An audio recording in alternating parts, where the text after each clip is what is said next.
بہرحال ان دو اہم مقاصد کے لیے اس وقت کی یہ مختصر سی مجلس منعقد ہوئی ہے۔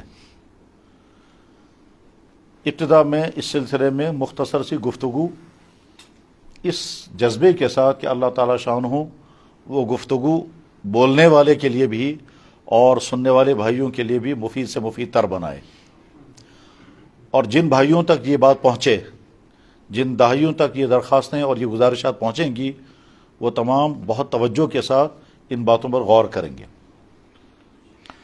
حضرات، خدا نخواستہ اگر کبھی وائرل انفیکشن ہوتا ہے تو اس وقت میڈیکل کے سٹاف کی ذمہ داری کیا ہوتی ہے کہ اسی انفیکشن کے بارے میں بات کریں۔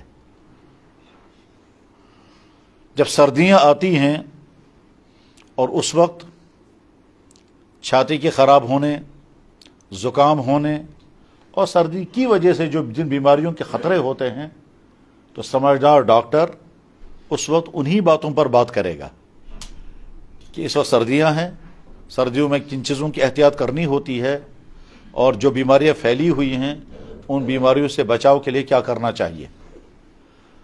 موسم سرما میں جو ڈاکٹر گرمیوں کی بیماریوں کی بات کرے گا تو اس کا مطلب یہ ہوا کہ وہ اس ٹاپک کو لے رہا ہے جس ٹاپک کی اس کو ضرورت ہی نہیں ہے۔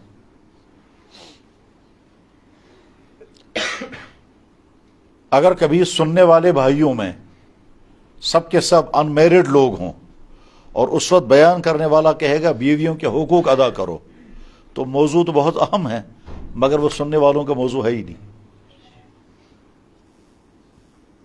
یا مثلا فرض کیجئے سننے والے بزرگ حضرات ہیں اور سب کی ایج جو ہے وہ 50-60 سال کے قریب ہے، اس وقت اگر ہم یہ کہیں گے کہ جوانی کی زندگی میں گناہوں سے اپنے آپ کو بچانا چاہیے، تو سوال یہ ہے کہ سننے والوں میں تو جوان ہے ہی نہیں۔ تو اس کا مطلب یہ ہوا کہ بولنے والے کو اچھی طرح سے سمجھنا چاہیے کہ آج کے دور میں، اس وقت کے ماحول میں مجھے کن چیزوں پر بات کرنی چاہیے۔ یعنی یہ سارے بولنے والے جو سٹیج پر بیٹھ کر بولتے ہوں، ممبر پر بیٹھ کر بول رہے ہوں، کرسی پر بیٹھ کر بول رہے ہوں، چاہے جمعے کا آواز کرتے ہوں، چاہے کوئی اور دینی جلسہ کرتے ہوں، یا سوشل میڈیا پر گفتگو کرتے ہوں دینی گفتگو، ان کو اچھی طرح سے سمجھنا چاہیے کہ آج کے سننے والوں کا موضوع کیا ہے۔ ازکن بوزن والن خاطر کم چیزوں سے ضرورت، اور اگر ہم نے کوئی بہت اچھا ٹاپک لیا مگر وہ اچھا ٹاپک سننے والوں کی ضرورت ہے ہی نہیں، تو بہت اچھا ہم نے اچھے ٹاپک پر شاندار ٹاک کیا اور شاندار ہم نے لیکچر دیا، مگر سننے والوں کا تو وہ مسئلہ ہی نہیں ہے۔ تو اس لیے بولنے والے کی بھی ذمہ داری ہے کہ وہ موضوع کے سلیکشن میں بہت ہوشیاری اور خاص طور پر ماحول کی ضرورت کو سامنے رکھ کر کے بات کرے۔ اللہ کرے اس وقت جو مختصر سی گفتگو ہوگی، اس مختصر سی گفتگو میں وہی بات کہنے والا کہنے میں کامیاب ہو جائے جس کی ضرورت سننے والوں کو ہے۔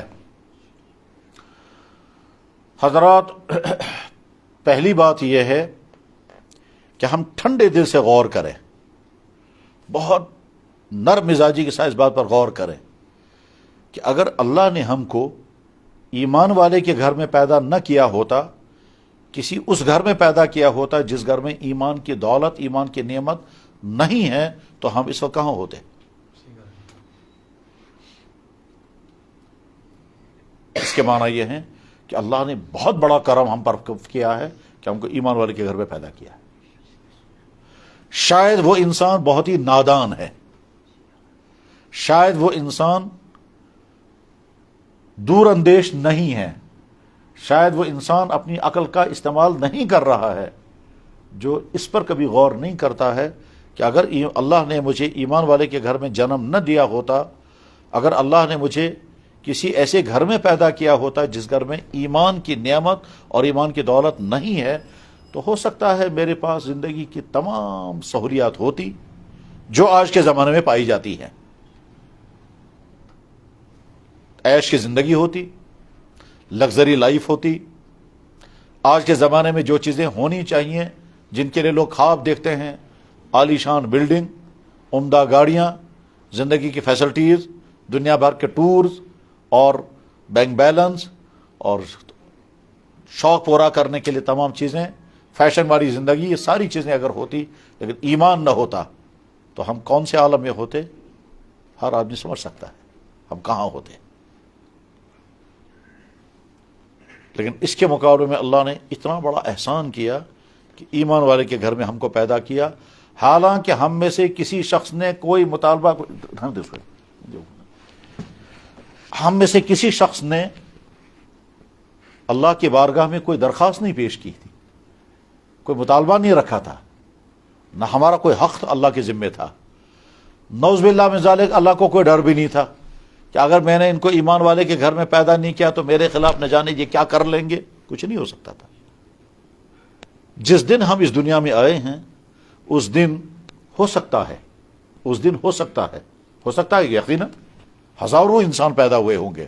ڈاٹا موجود ہے کہ 1 منٹ کے اندر دنیا میں کتنے مرتے ہیں اور کتنے آتے ہیں، اور آنے والوں کی تعداد زیادہ ہوتی ہے، مرنے والوں کی تعداد کم ہوتی ہے. ریشو تھوڑا سا بدل جاتا ہے. یعنی اگر 1 سیکنڈ کے اندر 102 آدمی مرتے ہوں گے تو اسی 1 سیکنڈ کے اندر 104 آدمی آتے ہوں گے. اسی سے پاپولیشن بڑھتی ہے. آپ جانتے ہیں پڑھے لکھے لوگ ہیں کہ ہر اگلے سال آبادی بڑھی ہوتی ہے، تو اس کا مطلب یہ ہے کہ آنے والوں کی تعداد زیادہ ہے مرنے والوں کی تعداد کے مقابلے میں. تو دنیا میں ڈاٹا آتا ہے کہ 1 سیکنڈ میں دنیا میں کتنے لوگ پیدا ہوتے ہیں. تو جس سیکنڈ میں ہم اس دنیا میں آئے یا جس دن ہم اس دنیا میں پیدا ہوئے، اس دن جو کئی ہزار لوگ پیدا ہوئے ہوں گے، ان کئی ہزار لوگوں میں ہم بھی آئے. ہم اگر اس گھر میں آتے جس گھر میں ایمان نہیں ہے، چاہے وہ دنیا میں کہیں بھی ہوتا وہ گھر، چاہے وہ کسی بھی کمیونٹی کا گھر ہوتا، اور چاہے وہ بہت ہی پسماندہ ہوتا یا بہت ہی ہائی فائی گھر ہوتا، اور ایمان والے نہ ہوتے، تو ہم اس وقت ایمان کی حالت میں نہیں ہوتے. تو غور کر کے پھر سوچنا چاہیے کہ ہمیں کتنا شکر اللہ کی بارگاہ میں کرنا چاہیے کہ اللہ نے ایک مشکل امتحان میں ہم کو نہیں ڈالا. ظاہر ہے جو انسان ایمان سے محروم گھر میں پیدا ہوا تو ایک امتحان میں ہے. وہ کیا کہ وہ اسی کفر کی زندگی گزارے گا یا اس کفر کی زندگی چھوڑ کر ایمان کی طرف آئے گا. اور ایمان کی طرف آنے کے لیے اس کو پہلے سمجھنا ہوگا، سوچنا ہوگا، پڑھنا ہوگا، مشکلات کا سامنا کرنا ہوگا. پھر وہ دیکھنا ہوگا کہ میں کتنے بڑے پہاڑ کو کراس کروں گا، اس پہاڑ کو کراس کرتے ہوئے مجھے کیا کیا جھیلنا پڑے گا، کن کن مشکلات کا سامنا کرنا پڑے گا، اور کس کس طبقے کی طرف سے کیا کیا ری ایکشن آئے گا، اور سب کو مجھے فیس کرنا ہے، تب میں یہ کر سکوں گا. اور اس میں آج بھی، ہر دور میں آج بھی لاکھوں انسان ایسے ہیں جو اچھی طرح سے جانتے ہیں کہ حق کیا ہے، مگر ساتھ میں یہ سوچتے ہیں کہ اگر ہم اس کی طرف قدم بڑھائیں گے تو مشکلات کیا کیا آئیں گی. گھر چھوڑنا ہوگا، سٹیٹس بدل جائے گا، مشکلات آئیں گی، ملازمتیں چھوٹ سکتی ہیں، خاندان مخالف ہو جائے گا، گھر سے نکلنا پڑے گا، آگے نہ جانے کہیں ٹھکانہ ملے گا یا نہیں، ہمیں کہیں کوئی ایکسپٹ کرے گا یا نہیں. میرے بھائی ان مشکلات کو ہم سوچ بھی نہیں سکتے کیونکہ وہ مشکلات ہم پر بیتی ہی نہیں، کیونکہ ہم وہ گزری ہی نہیں. کبھی ایسے لوگوں سے ملنا چاہیے کہ جنہوں نے اسلام قبول کیا ہو، پھر وہ اپنی کہانی سنائیں گے کہ ہم نے کن کن مشکلات کو عبور کیا، کیا کیا پریشانیاں جھیلی، کتنے عرصے تک ہم سوچتے رہے، اور اس کے بعد پھر ہم یہاں تک پہنچے.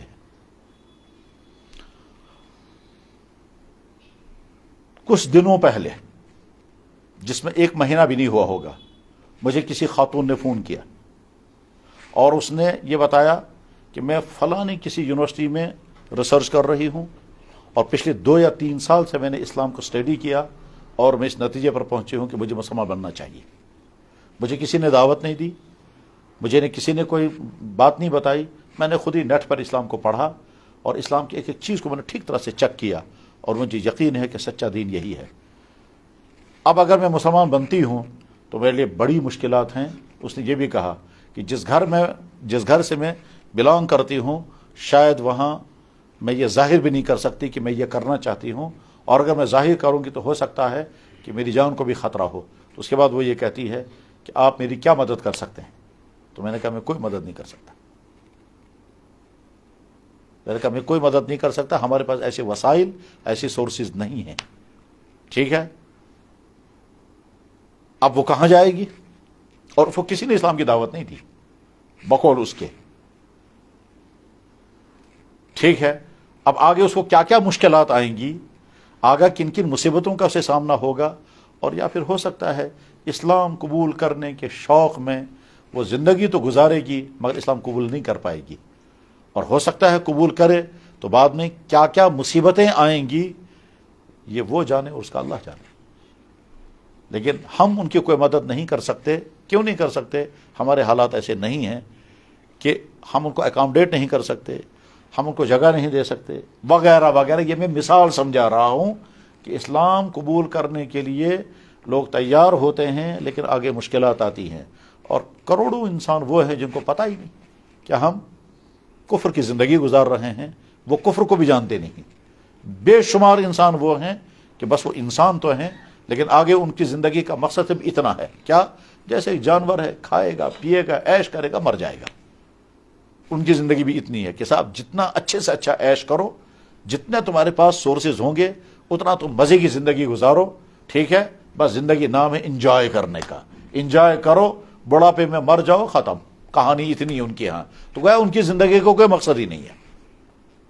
ان کی زندگی کا مقصد ایسے ہی کہ جانور بھی پیدا ہوتا ہے، وہ پیٹ بھی بھرتا ہے اور اپنے سیکس کی ضرورت بھی وقتی طور پر پوری کر لیتا ہے، بوڑھا ہو جاتا ہے، مر جاتا ہے. ایسے بھی انسان بھی. اللہ نے اس تمام سے ہمیں بچایا اور ایمان والے کے گھر میں پیدا کیا. ہم اس وقت صاحب ایمان ہیں. جو لوگ ایمان والے نہیں ہیں ان کی حالت کیا ہے؟ کہ ان کی حالت یہ ہے کہ وہ بدترین قسم کے بے وقوف ہیں، نہایت ہی بدترین قسم کے بے وقوف، چاہے وہ کتنے ہی تعلیم یافتہ کیوں نہ ہو. کیوں؟ تو جواب یہ ہے جس زمین پر وہ رہ رہے ہیں، جس زمین کے پیدا کی ہوئی تمام چیزیں وہ کھا رہے ہیں، جس زندگی کو وہ گزار رہے ہیں، جس زندگی کو گزارنے کے لیے ان کو ہوا چاہیے، ہوا نہیں آکسیجن، پانی چاہیے، غذائیں چاہیے، بیلنسنگ موسم چاہیے، جان چاہیے، اور اس جسم میں سب کچھ ہونا چاہیے. اس زندگی کی عطا کرنے والے کا انکار کر کے پھر وہ کہتے ہیں ہم یہیں زندگی گزاریں گے. تو بے وقوف نہیں اور کیا ہے؟ یعنی جس گھر میں آپ رہ رہے ہیں آپ کہتے ہیں کہ صاحب گھر بہت اچھا ہے، فیسلٹی ساری ہیں، بہت اچھا بنانے والے نے بنایا، کھانے کی ساری چیزیں ہیں، آرام کی ساری چیزیں ہیں، جو آپ سوچ سکتے وہ سارا اس گھر میں ہے. مگر آخر میں کہتے ہیں سب کچھ ہے مگر میں اس کو نہیں مانتا جس نے گھر بنایا، مگر رہوں گے اسی گھر میں. تو رہیں گے اسی زمین پر مگر زمین بنانے والے کو نہیں مانیں گے. کھائیں گے اسی زمین کے پیدا کی ہوئی چیزیں مگر اس کو نہیں مانیں گے جو یہ پیدا کر رہا ہے. پیئیں گے وہی ہوا آکسیجن مگر اس کو نہیں مانیں گے جو یہ آکسیجن جنریٹ کر رہا ہے اور جس آکسیجن کو بیلنس کر رہا ہے. پانی کے بغیر زندگی نہیں، پانی کے بغیر زندگی نہیں. اس پانی سے سارے فائدے اٹھائیں گے، ساتھ کہیں گے ہم نہیں سے مانتے جس نے پانی اتارا اور جو پانی برسا رہا ہے. باڈی کی ایک ایک چیز سے فائدہ اٹھائیں گے لیکن ساتھ میں کہیں گے ہم اس کو نہیں مانتے جس نے یہ باڈی بنائی ہے. تو ہر آدمی فیصلہ کرے یہ کون ہے. ہاں انسان کو کبھی یہ بھی ہوتا ہے کہ ایک طرف سے پڑھا لکھا ہوتا ہے اور ایک طرف سے وہ بہت بڑا بیوقوف ہوتا ہے اور اسے اپنی بیوقوفی کا پتہ نہیں چلتا. کیوں؟ دنیا میں کچھ چیزیں بہت قیمتی ہو، ساتھ میں سائیڈ ایفیکٹ ہے. عہدہ بہت اونچی چیز ہے، اس میں اور سائیڈ ایفیکٹ بھی ہے. اس سائیڈ ایفیکٹ میں ایک سائیڈ ایفیکٹ ہے کا تکبر آتا ہے. تو عہدے والا سمجھتا ہے میں پتہ نہیں کیا ہوں، تب تک جب تک عہدہ ہے. جو ہی عہدہ نکل گیا تو ختم، ساری ہوا نکل جاتی ہے، پھر آدمی زمین پر آ جاتا ہے. پچھے میں سمجھ بکو تو وہ تو سن اتنا چاہتا ہوں تو ہوا اس میں سے. تو دولت، عہدہ، جوانی، حسن، یہ ساری چیزیں بڑی خوبصورت ہیں، ٹھیک ہے، لیکن ان کے ساتھ سائیڈ ایفیکٹ لگا ہوا ہے. اسی طرح سے کبھی کبھی انسان کی پڑھائی کی وجہ سے گمراہی میں پھنس جاتا ہے. قرآن کریم میں بھی اللہ تعالیٰ فرماتے ہیں بے شمار انسان وہ ہے جن کا علم ان کو گمراہ کر دیتا ہے. علم گمراہ کر دیتا ہے، ٹھیک، رانگ نالج ان کو کہیں سے کہیں پہنچا دیتی ہے. دنیا میں ایتھیسٹ بھی ہیں اور وہ بڑے فخر کے ساتھ کہتے ہیں ہم ایتھیسٹ ہیں، لیکن آگے جن جنگلوں میں وہ پھنستے ہیں ان کا حل ان کے پاس نہیں ہے. ہم جب کہتے ہیں کہ صاحب بتائیے اس کائنات کو بنانے والا جو ہے آپ اس کو مانتے نہیں، تو آپ بناؤ قاعدہ بنی کیسے ہے، ان کا کوئی جواب نہیں دے سکتے، اور بس وہ لمبی باتیں کریں گے، خلاصہ اس کا کچھ نہیں نکلتا، کیونکہ حل ہی نہیں نکل سکتا۔ آپ اگر یہ کہیں گے بسکٹ بہت اچھا ہے مگر بنا خود ہی ہے، جناب رشتہ بہت اچھا بنا ہوا ہے مگر بنا خود ہی ہے، ڈریس بہت اچھا ہے مگر بنا خود ہی ہے، حالانکہ ہر چیز بتاتی ہے اس کے پیچھے کہانی کیا ہے۔ ہمارے ہاتھ میں اگر بسکٹ ہے تو یہ بسکٹ بتا رہا ہے کہ کہیں زمین سے یہ گندم اگا ہے، کہیں فلور مل میں اس کا آٹا بنا ہے، پھر بسکٹ کے لیے جو آٹا ہوتا ہے وہ اس کا آٹا الگ کیا گیا ہے، پھر بسکٹ بنانے والے نے بہت اچھی طرح سے یہ دیکھا ہے کہ بسکٹ کیسے بنتا ہے اور اس کو زیادہ سے زیادہ ٹیسٹ فل کیسے بنایا جا سکتا ہے، اور بڑی محنت کے بعد پھر اس نے وہ فیکٹری بنائی ہے، پھر اس میں شوگر ملایا ہے، کریم ملایا ہوگا، ٹیسٹ زیادہ زیادہ بنانے کے لیے اور کیا کیا ملایا ہوگا، اور اس کے بعد پھر بہت اچھی قسم کے اوون ہوں گے، ان اوونوں میں وہ بسکٹ تیار ہوا ہوگا، پھر پیکنگ ہوئی ہوگی، پیکنگ ہو کر کے پھر ہم تک پہنچا ہوگا، پھر اس کا ایڈورٹائز ہوا ہوگا، پھر لوگوں نے اس کو دیکھا ہوگا بہت اچھا، پھر ٹیسٹ کر کے بھی کھایا ہوگا، پھر ہم تک پہنچا ہے۔ یہ ساری کہانی بتا رہا ہے یہ جو ہاتھ میں بسکٹ ہے۔ اب اگر ایک آدمی کہتا ہے یہ بسکٹ بہت اچھا ہے مگر بنا خود ہی ہے، تو آدمی فیصلہ کرے یہ کون ہے؟ تو اللہ نے ہم کو ایسے بیوقوفی کی دلدل میں پھنسنے سے بچایا ہے اور ایمان کی دولت عطا فرمائی۔ الحمدللہ رب العالمین،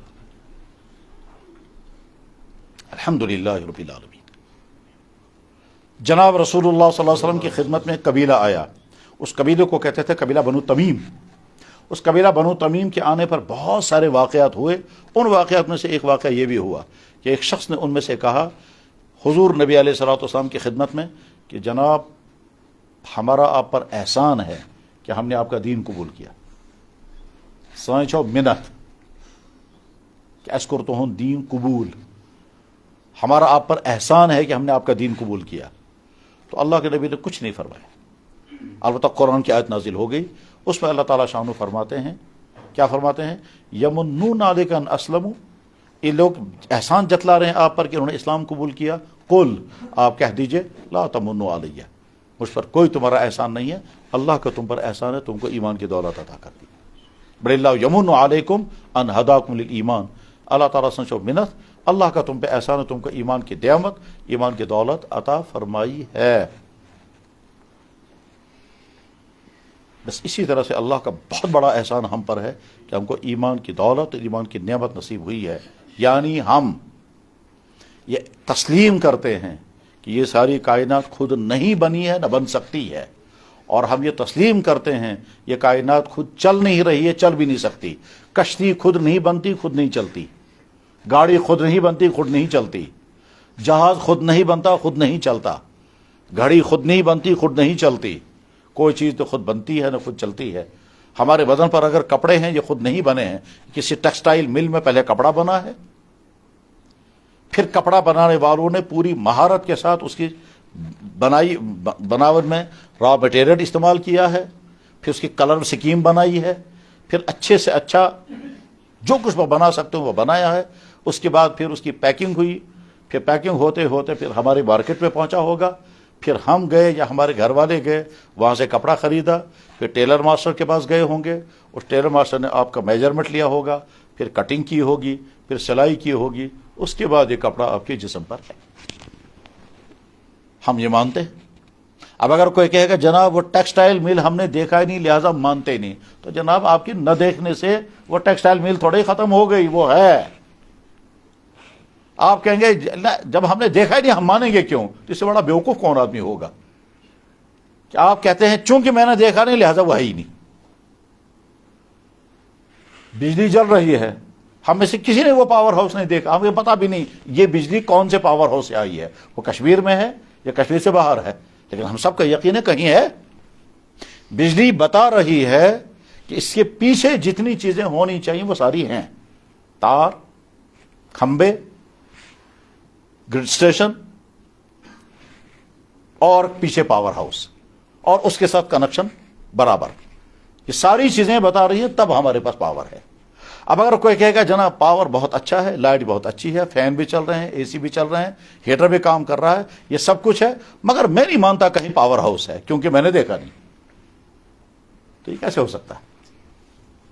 بہرحال اللہ نے ہم کو ایمان کی دولت عطا فرمائی ہے، الحمدللہ رب العالمین. اور بہت نادان ہے وہ انسان، بہت ہی نادان ہے وہ انسان جس کو کبھی اس کا احساس نہ ہوا کہ اگر اللہ نے مجھے ایمان کی دولت عطا نہ کی ہوتی، اگر میں ایمان والے کے گھر میں پیدا نہ ہوا ہوتا تو نہ جانے میں کہاں ہوتا، اور کہاں ہونے میں کیا کیا ہوتا ہے. وہ علامہ اقبال نے کہا ہے، وہ ایک سجدہ جسے گراں سمجھتا ہے تو، دیتا ہے ہزار سجدوں سے آدمی کو نجات. اس ایک سجدے نے تم کو بچایا، ورنہ نہ جانے کن کن کے سامنے تم کو ماتھا ٹیکنا تھا اور کن کن کو تمہیں خدا بنانا تھا. جناب دنیا میں وہ لوگ بھی ہیں جو چوہوں کو خدا مانتے ہیں، اور وہ لوگ بھی ہیں جو کہتے ہیں شیطان ہمارا خدا ہے. اور وہ لوگ کیسے کیسے لوگ دنیا میں ہیں. ٹھیک، بخاری شریف میں حدیث ہے، عرب کا ایک قبیلہ ایسا تھا کہ جب وہ سفر میں جاتے تھے تو اپنا خدا اپنے ساتھ لے جاتے تھے، جو اچھا والا پتھر ہوتا تھا، جو خوبصورت پتھر ہوگا تو من کو یہ سڑک اس راستے میں ہمارا خدا ہے. جب ساتھ میں تھیلے میں بھر دیا اسے، یہ ہمارا خدا ہے، راستے میں چاہیے ہمیں خدا. اس کے بعد اگر کہیں دوسرا خوبصورت پتھر نظر آئے تو اس کو پھینکتے تھے، تو اس کو اٹھاتے تھے، کہتے ہیں اب وہ خدا ہے. پھر جب کبھی گم ہو جاتا تھا تو سوچتے تھے اب کہاں سے پتھر لائیں گے. تو جب ڈیزرٹ میں پھنس جاتے تھے اور وہاں پتھر نہیں ہوتا تھا تو کیا کرتے تھے، اونٹنی کا دودھ نکالتے تھے اور ریت جمع کر کے اس میں دودھ متے، پھر گولا بناتے تھے، کہتے یہ ہمارا خدا ہے. تو وہ خدا جو ہمارے ہاتھ سے بنا پھر ہمارا خدا بن گیا. ایک بہت بڑے شاعر گزرے ہیں الطاف حسین حالی، آپ لوگوں نے بچپن میں ایک نظم سنی ہوگی، وہ نبیوں میں رحمت لقب پانے والا مرادیں، یہ الطاف حسین حالی کی نعت ہے. اور الطاف حسین حالی مرزا اسداللہ خان غالب کے شاگرد تھے، اور مرزا اسداللہ خان غالب کی سوار حیات الطاف حسین حالی نے لکھی ہے، حیات غالب. اور الطاف حسین حالی سر سید احمد خان کے بھی شاگرد تھے جو انہوں نے علی گڑھ یونیورسٹی بنائی ہے. اس لیے الطاف حسین حالی نے سر سید احمد خان کی سوانح حیات بھی لکھی ہے، اس کا نام ہے حیات جاوید. تو الطاف حسین حالی ایک شاعر تھے جو پانی پت کے رہنے والے تھے. ٹھیک ہے، اس الطاف حسین حالی بہت بڑے شاعر تھے، وہ بہت ہی زبردست شاعر تھے اور خصوصیت تھی ان کی شاعری کی. تو انہی میں ایک وہ ہے، وہ نبیوں میں رحمت لقب پانے والا مرادیں غریبوں کی بر. اسی الطاف حسین حالی نے کہا ہے کہ دنیا میں سب سے زیادہ ترقی معلوم ہے کون کرتا ہے؟ سب سے زیادہ ترقی کون کرتا ہے؟ تو اس نے کہا پتھر. پتھر کیسے؟ کہا پتھر تراشنے سے پہلے پتھر ہوتا ہے، تراشنے کے بعد خدا بن جاتا ہے، بیچ میں کہیں رکتا ہی نہیں.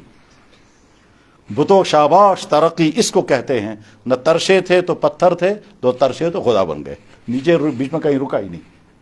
اب اس میں وہ طنز کیا کر رہے ہیں وہ سمجھ میں آ جانے والا ہے. تو میرے بھائی، اللہ نے ہم کو ایمان کی دولت عطا فرمائی ہے. اس کائنات میں محمد الرسول اللہ سے زیادہ آئیڈیل لائف کسی انسان کی نہیں ہے. اور ہم مسلمان تو کہیں گے کیونکہ ہم ان کے امتی ہیں، ہمارا ایمان ہمارا عقیدہ یہی ہے. نہیں، جو لوگ ان کو نبی نہیں مانتے وہ بھی جب ان کی سیرت پڑھتے ہیں تو بے اختیار ہو کر کہتے ہیں ایسی آئیڈیل لائف کسی کی. محمد رسول اللہ بحیثیت جوان، مثالی جوان.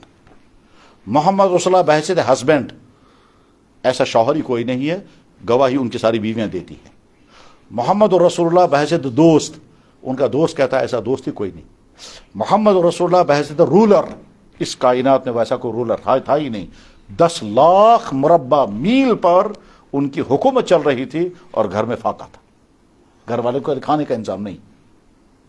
10 لاکھ مربع میل کے ملک پر حکومت ہے، ٹھیک ہے، اور گھر میں فاقہ ہے. ٹھیک ہے، گھر میں کھجوروں کی بوری بھری ہوئی ہے غریبوں کے لیے. تو ان کے نواسے حضرت حسن نے اس بوری میں سے ایک کھجور نکالی تو اللہ کے نبی نے منہ سے فوراً نکال دی، کہا تمہارے لیے یہ نہیں ہے، یہ غریبوں کا حق ہے. تو منہ سے کھجور نکال دی. جس نے امت سے لی ہوئی زکوٰۃ اپنے خاندان کے لیے حرام کر دی کہ میرا خاندان نہیں کھائے گا اس میں سے، تاکہ لوگ یہ نہ کہیں کہ لوگ اسے جمع کر رہے ہیں اور خود کھا رہے ہیں. جب اللہ کے نبی دنیا سے رخصت ہونے والے تھے تو حضرت عائشہ کہتی ہیں کہ گھر میں کھانے کا انتظام نہیں تھا اور اللہ کے نبی نے اپنی زرہ گرو رکھی، مارگیج رکھی، اور وہاں سے تھوڑے سے جو منگوائے اور وہ گھروں میں تقسیم کر دیا، یہ تمہارا کھانا ہے، خود ہی جو کا آٹا بناؤ اور آٹے کے بعد پھر اس کو گھول کر کے کھاؤ۔ یہ نبی کے گھر والوں کا حال ہے، اور نبی دنیا سے رخصت چلے ہوئے، اور وہ جو زرہ ہے وہ یہودی کی بات بن رہی ہے۔ 10 لاکھ مربع میل پر جس کی حکومت چل رہی ہے اس کے گھر کا حال یہ تھا۔ آپ نے سنا ہوگا ایک مشہور رائٹر گزرا ہے مائیکل ہارٹ کے نام سے، اس نے کتاب لکھی ہے جس کتاب میں اس نے کوشش یہ کی کہ انسانی تاریخ میں سے 100 آدمیوں کا وہ انتخاب کرے، تو 100 آدمی چوز کیے اس نے۔ یہ پوری انسانی تاریخ میں ٹاپ 100 آدمی وہ ہیں جنہوں نے تاریخ پر بہت اثر ڈالا، سوسائٹی پر بہت اثر ڈالا ہے۔ اس کا انتخاب صحیح ہے یا غلط ہے ہمیں اس سے بحث نہیں، اس نے جن لوگوں کو چوز کیا ہے ان سے زیادہ اچھے لوگ اور ہو سکتے ہیں یا نہیں، ہمیں اس سے بھی بحث نہیں، وہ ہمارا سبجیکٹ نہیں ہے، ٹھیک ہے۔ لیکن اتنی بات ضرور ہم کہہ سکتے ہیں کہ مائیکل ہارٹ مسلمان نہیں تھا، وہ مشرق کا نہیں تھا، وہ یورپین تھا۔ وہ سٹارٹ کر سکتا تھا حضرت عیسیٰ علیہ السلام کی ذات سے، کیونکہ وہ عیسائی رہا ہوگا۔ وہ سٹارٹ کر سکتا تھا کسی یورپین سکالر کے نام سے، کسی یورپین سائنٹسٹ کے نام سے، کسی یورپین رولر کے نام سے، کسی یورپین کسی بھی فرد کے نام سے لے سکتا تھا۔ وہ یورپ میں جب اس نے 70-80 کے قریب یورپین لوگ اس میں شامل کیے ہیں تو کسی بھی نام سے سٹارٹ کر سکتا تھا۔ وہ اگر کمیونسٹ ہوگا تو کارل مارکس کے نام سے لے سکتا تھا، یا لینن کے نام سے آغاز کر سکتا تھا اگر وہ کمیونسٹ رہا ہوگا، اور اگر وہ سائنٹسٹ رہا ہوگا تو آئنسٹائن کے نام سے لے سکتا تھا، نیوٹن کے نام سے کر سکتا تھا، یا اگر وہ رولر رہا ہوگا تو اور کسی فلسفی ہوگا، تو بہت بڑے بڑے فلسفی گزرے ہیں۔ اور اگر عیسائی ہوگا تو عیسیٰ علیہ السلام کے نام سے، لیکن اس نے آغاز کیا ہے محمد رسول اللہ سب سے پہلے، اور اس نے لکھا بھی ہے اس میں کہ لوگ مجھ سے سوال کر سکتے ہیں کہ آپ نے ان کا آغاز کیوں کیا، تو جواب یہ ہے کہ ان سے زیادہ کامیاب اس دھرتی میں کوئی انسان ہوا ہی نہیں، ان سے زیادہ کامیاب اس میں، اور ہر اعتبار سے، مذہبی اعتبار سے بھی اور دنیوی اعتبار سے بھی، دینی اعتبار سے بھی کامیاب ترین انسان اور دنیوی اعتبار سے بھی کامیاب ترین انسان، جس نے سٹارٹ کیا زیرو سے اور 10 سال کے عرصے میں ایک پورا ملک کھڑا کر دیا، اور پورے ملک کے کھڑا کرنے میں انسانوں کا خون نہیں بہایا، جبر کہیں نہیں ہوا، کسی ایک آدمی پر بھی جبرن اپنا مذہب تھوپا نہیں گیا، کسی ایک آدمی پر کوئی ظلم نہیں ہوا، اور مکہ جب فتح ہوا تو کسی ایک عورت کو بھی نہیں چھڑا گیا، مکہ جب فتح ہوا تو کوئی ایک آدمی میں ناحق قتل نہیں ہوا۔ اور دنیا جانتی ہے کہ جب ایک قوم دوسرے ملک میں داخل ہوتی ہے تو کیا کیا کرتی ہے، کس طرح سے خون بہاتی ہے۔ دنیا کی تاریخ ہر صفحے پر لکھا ہوا ہے کہ کون سی قوم کس ملک میں داخل ہوئی تو کیا کیا کیا وہاں، اس میں مہذب سے مہذب لوگوں کا حال بھی تباہ حال ہے، برا حال ہے۔ قدیم زمانے میں آج کے ماڈرن زمانے میں بھی یہی ہوتا ہے کہ جب کوئی قوم کسی ملک میں داخل ہوتی ہے تو ان کے فوجی اور ان کے بڑے وہاں کے لوگوں کے ساتھ کیا کرتے ہیں، وہاں کی دولتیں کیسے لوٹتے ہیں، وہاں کا قتل عام کیسے ہوتا ہے، وہاں کی عورتوں کے ساتھ کیا کیا ہوتا ہے۔ یہ صرف محمد رسول اللہ کی ذات تھی کہ جب آپ نے مکہ فتح کیا اور پورا ملک قبضے میں کیا، کسی ایک عورت کو نہیں چھڑا گیا، کسی ایک آدمی کا ناحق قتل نہیں ہوا، کسی ایک گھر کو نہیں لوٹا گیا، کسی ایک کا ایک درہم نہیں اٹھایا گیا۔ تاریخ گواہ۔ میں نے بہت پہلے ایک رسالہ پڑھا تھا، میرے پاس رسالہ موجود ہے، میرے پاس موجود ہے۔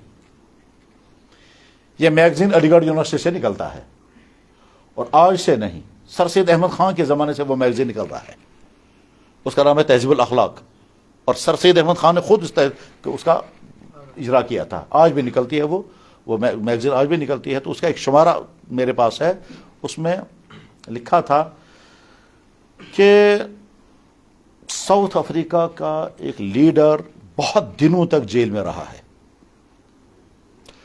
20-25 سال کے بعد اس کو جیل سے نکالا گیا تھا، اور اس کے بعد پھر وہ ساؤتھ افریقہ کا پریزیڈنٹ بھی بنا۔ ممکن ہے آپ میں سے بہت سے لوگوں نے اس کا نام سنا ہوگا۔ اس کا واقعہ اس میگزین میں لکھا ہے۔ واقعہ یوں لکھا ہے کہ جب وہ پریزیڈنٹ تھے تو ایک دن وہ شہر کا دورہ کرنے کے لیے نکلے بحیثیت پریزیڈنٹ، اور ظاہر ہے پریزیڈنٹ جب شہر کا دورہ کرنے نکلے گا تو سیکورٹی اور دوسرا سٹاف کیسے حرکت میں ہوگا ہی۔ شام کو دیر ہو گئی تو پریزیڈنٹ صاحب نے اپنے سیکرٹری سے کہا کہ آج جی چاہتا ہے کسی ریسٹورنٹ پر کھانا کھائیں گے۔ اس نے کہا سر ٹھیک ہے. تو اب جا کر کے اس نے ریسٹورینٹ کا سلیکشن کیا ہوگا, پھر ریسٹورینٹ میں جا کر کے چیکنگ ہوئی ہوگی, پھر وہاں سیکورٹی لگ گئی ہوگی, اور اس کے بعد پھر پریزیڈنٹ صاحب اندر آ گئے کھانا کھانے کے لیے. جو جس ریسٹورینٹ میں کھانا کھانے کے لیے پہنچے اس میں کچھ لوگ پہلے سے کھانا کھا رہے ہوں گے, تو ایک کونے میں ایک صاحب کھانا کھا رہے تھے. تو جب پریزیڈنٹ اندر آ گیا تو وہ دیکھ کر حیران ہو گیا, اور وہ بھی گھبرا گیا, وہ گھبرا گیا. بازار پریزیڈنٹ صاحب آگے بیٹھے, ظاہر ہے چاروں طرف سیکورٹی بھی ہوگی, اس کے سٹاف کے لوگ ہوں گے, سیکٹری بھی نہ جانے کتنے رہے ہوں گے, اور وہ آدمی کونے میں کپ کپا رہا ہے, گھبرا رہا ہے, بار بار دیکھتا ہے, پریشان ہے بہت. تو پریزیڈنٹ صاحب نے اسے دیکھ لیا اور بار بار اسے دیکھتے رہے, اس کے گھبراہٹ کو بھی انہوں نے محسوس کر لیا. تو اپنے سیکٹری سے کہا اس آدمی سے کہو یہیں آ جائے. تو سیکٹری صاحب گئے, کہا آپ کو پریزیڈنٹ صاحب کہہ رہے ہیں یہیں آ جاؤ ہمارے ٹیبل پر. چنانچہ وہ بیچارہ نہ چاہتے ہوئے بھی اپنی وہ ٹرے جس میں اس کے کھانے پینے کی چیزیں ہوں گی وہ اس نے اٹھائیں اور کانپتے ہوئے آیا اور ان کے سامنے بیٹھا. مگر جب وہ بیٹھا تو اور زیادہ کپ کپی تاری ہوئی, اور زیادہ وہ گھبرا رہا ہے. سب لوگ اس کو دیکھ کر حیران ہیں, لیکن پریزیڈنٹ صاحب کوئی خاص متاثر نہیں ہے. البتہ کبھی کبھی اس کو دیکھتے رہے, زبان سے کچھ نہیں کہا. البتہ وہ کانپتا رہا اور چپکے چپکے دیکھتا بھی تھا, گھبراتا بھی تھا. یہ لکھا ہے اس میں. بہرحال جب کھانا وانا ختم ہو گیا تو اس پریزیڈنٹ صاحب نے سیکرٹری سے کہا اس سے کہو تم چلے جاؤ, پیمنٹ ہم خود ہی کر دیں گے, تو تم پیمنٹ کر دینا اس کا بھی. اس نے کہا کہ صاحب سر کہہ رہے ہیں آپ جاؤ, تو پیمنٹ ہم خود ہی کریں گے. تو بہرحال وہ کانپتا ہوا نکل گیا. سیکرٹری صاحب نے پریزیڈنٹ صاحب سے کہا یہ بیچارہ پتہ نہیں کس پریشانی میں ہے, جتنی دیر یہ جہاں رہا کانپتا رہا, گھبراتا رہا, پتہ نہیں کیا پریشانی ہے اس کو, یا بیماری ہے کوئی. تو پریزیڈنٹ صاحب نے کہا کوئی بیماری نہیں, اس کا سارا حال مجھے معلوم ہے کیا ہے. اب وہ سنا رہا ہے, کیا کہتا ہے. کہتا ہے جب میں جیل میں تھا تو اس کی ڈیوٹی تھی مجھے پانی پلانا, خاص طور پر جب میرا انٹراگیشن ہوتا تھا تو اس وقت اس کی ڈیوٹی تھی, جب میں بے ہوش ہو جاتا تھا تو اس کو مجھے پانی پلانا تھا. لیکن اس وقت یہ پانی نہیں, یہ میرے منہ میں پیشاب ڈالتا تھا. اس کو یہ اندازہ نہیں تھا کہ وقت یہ بھی آئے گا کہ میں پریزیڈنٹ ہوں گا, اور اس کو یہ اندازہ نہیں رہا ہوگا کہ میں ٹریس ہو جاؤں گا, میں پہچان لیا جاؤں گا. اب جب اس نے مجھے دیکھ لیا تو یہ سوچ رہا ہوگا میری اب خیر نہیں, اب وہ جیل کی ساری کارستانی کا اب مجھ سے بدلہ لیا جائے گا کیونکہ میں پہچان گیا. تو اس لیے یہ گھبرا رہا تھا, اور اس کو اب یہی ٹینشن ہوگا کہ اب کیا ہوگا, اب کیا ہوگا, کہ میں نے وہ سب کچھ جو کیا ہے اس کے بدلے میں مجھے یہ صاحب, کیونکہ اب تو یہ فل پاور میں ہے, بلکہ ملک کا سب سے بڑا عہدہ اسی کے پاس ہے, تو اب یہ کچھ بھی میرے ساتھ کر سکتا ہے. یہ سب سنا کر کے پھر نیلسن منڈیلا یہ کہتا ہے آپ تمام سن لیں, میں نے جیل میں پرافٹ محمد کی لائف ہسٹری پڑھی ہے. مکے میں جس طرح سے انہوں نے اعلان کر دیا تھا میں نے سب کو معاف کر دیا, میں نے وہی ارادہ کیا تھا اگر میں جیل سے باہر آ گیا تو میں سب کو معاف کر دوں گا, تو میری طرف سے اس کو معاف ہے. نیلسن منڈیلا رول ماڈل بنا رہا ہے محمد رسول اللہ, اور اس نے کہا میں اس کے خلاف کبھی کوئی ایکشن نہیں لوں گا. اگر تم سے ہو سکے اس کو جاؤ کہو کہ تم بے فکر ہو, تمہارے خلاف کبھی کوئی ایکشن نہیں لیا جائے گا, جو تم نے کیا ہے تو کیا. رول ماڈل میرے لیے محمد رسول اللہ, اس محمد رسول اللہ کو ہم نبی مانتے ہیں. اور اگر ایمانی جذبات کی بات میں کہوں گا تو میں آپ سے سچ کہتا ہوں کہ میری اور آپ کی, اور خاص طور پر آپ میں سے جو اس وقت ینگ بوائے ہیں, آپ میں سے جو اس وقت یوتھ ہیں, آپ میں سے جو اس وقت ٹین ایج کی زندگی گزار رہے ہیں, آپ کی محبت آپ کے ماں باپ کے دل میں اتنی نہیں ہے جتنی محبت آپ کے نبی کے دل میں ہے. وجہ اس کی یہ ہے کہ اللہ کے نبی بار بار کہتے تھے کہ میری امت کے جوان جب بگڑنے لگیں گے پھر کیا ہوگا. سچ پوچھئے, آپ کے بگڑنے کا غم آپ کے ماں باپ کو ہوگا, ضرور ہوگا, مگر اتنا نہیں جتنا غم جناب محمد رسول اللہ کو. اور آپ کی زندگی اچھی بن جائے, آپ کے ماں باپ کو, آپ کے بہت ساروں کو بہت شوق ہوگا, بہت چاہت ہوگی آپ کی زندگی بہت اچھی بن جائے, لیکن جتنی چاہت آپ کی زندگی کے اچھے ہونے کی آپ کے نبی محمد رسول اللہ کو اتنی کسی کو نہیں. تو اللہ نے ہم کو ایمان کی دولت عطا فرمائی ہے. ایمان کے معنی کیا ہے؟ ہم مانتے ہیں کائنات خود نہیں بنی, اس کو بنانے والا کوئی ہے. ہم مانتے ہیں کہ مجھے پیدا کرنے والا کوئی ہے, پیدا کرنے والے کے بغیر میں کیسے ہوں. ایک بڑے سائنٹسٹ نے کہا کہ میں ہوں اس لیے خدا بھی ہے، میں ہوں اس لیے خدا بھی ہے۔ کیوں؟ میں ہوں کا مطلب میرا بنانے والا کوئی ہے۔ اس سے کسی نے پوچھا بھائی مطلب کیا لگا جنگل میں جھونپڑی ہے، اس کا مطلب کوئی بنانے والا ہے، تو خود کو نہیں جھونپڑی بنے گی؟ کہ سڑک پر اگر خون گرا ہے اس کا مطلب یہ ہے کہ کوئی زخمی ہوا ہے، اگر سڑک پر گوبر پڑا ہوا ہے تو اس کا مطلب یہ ہے کہ کوئی جانور یہاں سے گزرا ہے، اگر کہیں کیلے کا چھلکا پڑا ہوا ہے اس کا مطلب ہے کسی نے کھایا ہے، اگر کہیں بسکٹ کا کور پڑا ہوا ہے اس کا مطلب یہ ہے کہ کسی نے بسکٹ خریدا ہے، کھایا اور کور پھینکا ہے۔ ہر چیز، اگر کہیں دھواں ہے تو علامت ہے کہ کہیں آگ جل رہی ہے، اگر کائنات چل رہی ہے اس کا مطلب کوئی ہے جو اس کو چلا رہا ہے۔ اگر آپ کے ہاتھ میں موبائل ہے تو یہ علامت ہے کہ کوئی کمپنی ہے، چاہے وہ ایپل ہے یا کوئی ہے مگر ہے، اور کہیں فیکٹری میں یہ بہت اچھا موبائل بنا ہے اور پھر ہوتے ہوتے آپ کی مارکیٹ میں پہنچا ہے، پھر آپ نے اس کو خریدا ہے، اور پھر اگر یہ اب آپ کا موبائل فنکشن میں ہے تو اس کا مطلب یہ ہے کہ کوئی ہے جس کو فنکشن میں رکھے ہوئے ہے۔ اگر یہ موبائل ریکارڈ کر رہا ہے اس کا مطلب یہ ہے کہ کسی نے اس کو ریکارڈر پر رکھا ہے۔ تو ہر ایکشن بتا رہا ہے کہ اس کے پیچھے کوئی ہے،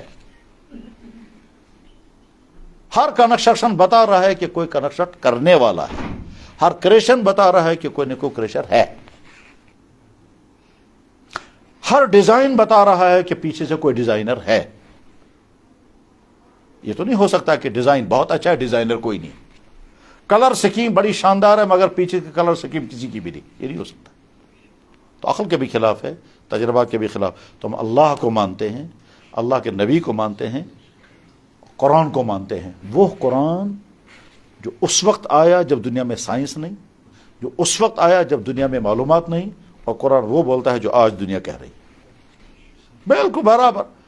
1400 سال پہلے جو قرآن میں آیا آج کی سائنس وہی کہتی ہے۔ سالہ سال نہیں، کئی سو سال کی محنت کے بعد انسان نے جو پایا قرآن نے 1400 سال پہلے وہ پہلے ہی دن کہہ دیا۔ ماں کے پیٹ میں بچہ کیسے بنتا ہے؟ کہ مرد کے جسم سے سیمن، عورت کے جسم سے ایگ نکل کر کے جگہ جمع ہو جاتے۔ تو مرد کے جسم سے سیمن آیا، عورت کے جسم سے ایگ نکل کر کے دونوں جمع ہو گئے۔ اب اس کے بعد آگے کیا ہوگا کچھ پتا نہیں، 9 مہینے بعد وہ انسان باہر آتا ہے۔ اس بیچ میں کیا کیا ہوا، ٹھیک ہے نا، انسان نہیں بتا سکتا تھا۔ قرآن نے پہلے دن کہا اس بیچ میں یہ ہوتا ہے، یہ ہوتا ہے، یہ ہوتا ہے اور یہ، اور آج کی ساری ایمبرولوجی کی سائنس ٹھیک وہی بتاتی۔ ایمبرولوجی کا سب سے بڑا ماہر ڈاکٹر کتھ مور، ٹھیک ہے، اس نے جدہ یونیورسٹی میں تقریر کرتے ہوئے کہا تھا، مسلمانوں تمہارا نبی 1400 سال پہلے جو کہہ رہا ہے ہماری آج کی ریسرچ وہیں پہنچی ہے۔ پھر کہتا ہے میں اعلان کرتا ہوں تمہاری کتاب میں جو لکھا ہے ہماری ساری ایمبرولوجی کی ساری ریسرچ وہی بتا رہی ہے، اس کے علاوہ کچھ نہیں۔ تو محمد صلی اللہ علیہ وسلم کو کس نے بتایا تھا اندر کیا ہوتا ہے؟ ٹھیک، عجیب بات سنیں آپ جانتے ہوں گے دور ہمارا وہ ہے کہ جس میں ساری دنیا میں ہومو سیکچولیٹی کو عام کرنے کے لیے کیا کیا ہو رہا ہے۔ آپ میں سے جو لوگ معلومات رکھتے ہوں گے، چاہے سوشل میڈیا کے ذریعے چاہے کسی اور کے ذریعے سے، وہ جانتے ہوں گے، ٹھیک ہے، کیا کیا چل رہا ہے دنیا میں، لیسبینزم، گےازم اور کیا کیا ازم، اور اس کو پھیلانے کے لیے کتنی محنتیں چل رہی ہیں، ٹھیک ہے، بہت زیادہ۔ اور اگر معلومات نہیں ہیں تو بہت اچھا ہے، اور اگر معلومات ہوں گے تو آپ جانتے ہوں گے کہاں دنیا کہاں پہنچی۔ آدھی سے زیادہ دنیا میں قانون چل رہا ہے، ٹھیک ہے، اس کو الاؤ بھی کر دیا گیا اور جگہ جگہ، اور یہاں بھی کوششیں ہو رہی ہیں۔ بہرحال وہ کیا کریں گے دنیا کی قومیں ان کی، لیکن ہمارے لیے کتنی عجیب بات یہ ہے جب ہم یہ کہتے ہیں کہ اس بات کا اعلان 1400 سال پہلے ہمارے نبی نے کیا تھا، ایسا ہونے والا ہے، اور آج ہو رہا ہے۔ ان کو کس نے بتایا تھا؟ ہمارے نبی نے 1400 سال پہلے کہا ہے، ان من اشراط الساعہ ان یکتفی الرجال بالرجال وتکتفی النساء بالنساء۔ تو وہی آج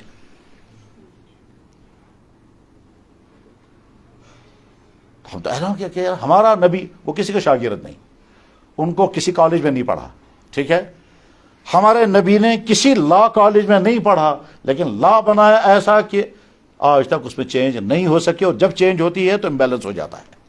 ہمارے نبی نے کسی ملٹری کا سائنس نہیں پڑھی، لیکن جب آپ نے فوجی ہونے کی حیثیت سے جب جنگیں لڑی ہیں تو ایسی حیرت انگیز جنگی اسکیمیں کسی کی نہیں ہوتی تھی جیسے محمد رسول اللہ کی، اور ایک بڑے جنرل نے کتاب لکھی اس پر، کہ ہم حیران ہو جاتے ہیں ان کی جنگی اسکیموں پر. دنیا میں کوئی فوجی جنرل ایسا نہیں ہوگا جو جنگ لڑے گا اس لیے تاکہ دشمن کے لوگ کم سے کم مریں. صرف محمد رسول کی ذات ایسی تھی کہ وہ جنگ کی حکمت عملی ایسے بناتے تھے کہ اگر ہم لڑیں تو دشمن کے لوگ کم سے کم مرنے چاہیے تاکہ ہم دوبارہ ان کو اسلام پیش کر سکیں. چاچا مکہ فتح کرنے کے وقت جب حضور نکلے ہیں نا تو ہزاروں انسان مارے جا سکتے تھے، لیکن آپ نے حکمت عملی ایسی اپنائی کہ جنگ ہو ہی نہیں پائی. اور حضور یہی چاہتے تھے کہ جنگ نہیں ہونی چاہیے، لوگ بچ جانے چاہیے، ہم پھر ان کو اسلام پیش کریں گے. مر جائیں گے تو جہنم میں جائیں گے اور زندہ بچ جائیں گے تو ہم اسلام پیش کریں گے. چنانچہ اللہ کے نبی نے اپنے سب سے بڑے دشمن ابو سفیان کے بارے میں اعلان کیا. ابو سفیان کو تو مجرم ہونے کا سوال ہی نہیں، میں تو اعلان یہ کر رہا ہوں جو اس کے گھر میں جائے گا وہ بھی امن میں ہے. اللہ کے نبی علیہ السلام نے سوشل سائنس کہیں پڑھی تھی، لیکن سوشل ریفارمنگ کے متعلق اللہ کے نبی نے جو کچھ کیا دنیا میں کوئی بھی نہیں کر سکا. جتنا آپ نے معاشرے کو کچھ ہی عرصے میں صاف کر دیا، کوئی جرم مدینے کی سرزمین میں نہیں تھا، ایسا سدھار دنیا میں کوئی کر ہی نہیں سکا. معاشرے کو اتنا اچھا بنا دینا کہ نہ جناب نہ حکمران ظالم، نہ جوان بگڑے ہوئے، نہ عورتوں کی حق تلفیاں ہوں، نہ لوٹ کھسوٹ ہو، نہ بازار میں ملاوٹیں ہوں، نہ دفتروں میں رشوتیں ہوں، بالکل پاکیزہ ترین سوسائٹی بنا دینا. اس کائنات میں محمد رسول سے بہترین سوسائٹی کو بنا نہیں سکا.